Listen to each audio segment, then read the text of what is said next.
I was so channelled into rugby. That was my life.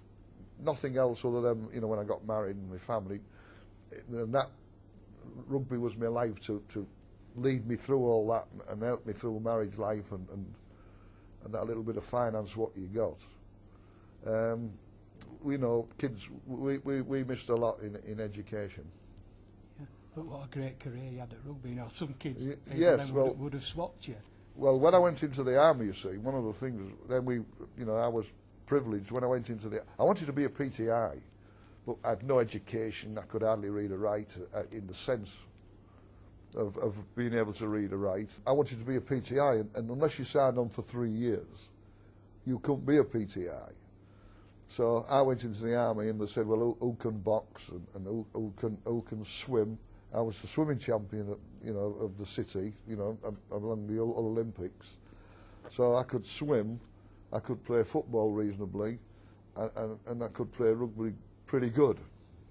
So suddenly you go in the army, and within a day you're a superstar really, because at army level, kids play sport because it gets them out of duties.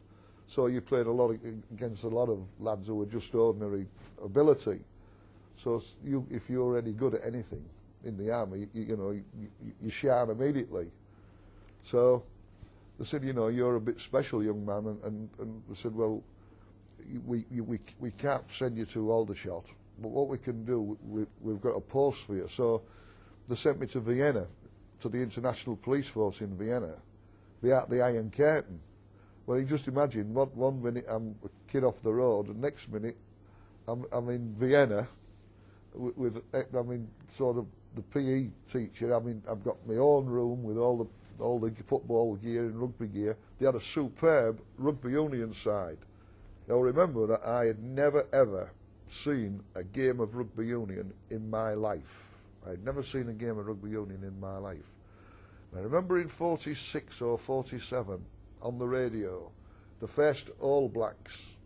I know this All Blacks name keeps cropping up, but they came to England, and I heard the commentator on the radio say, there's two things in the life of New Zealand boy.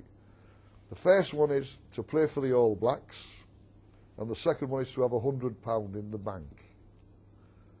And when I played for England and I finished up with £100 in the bank, I always smile to myself how you make your own imaginations, and I said, I'd have made a real good All Black.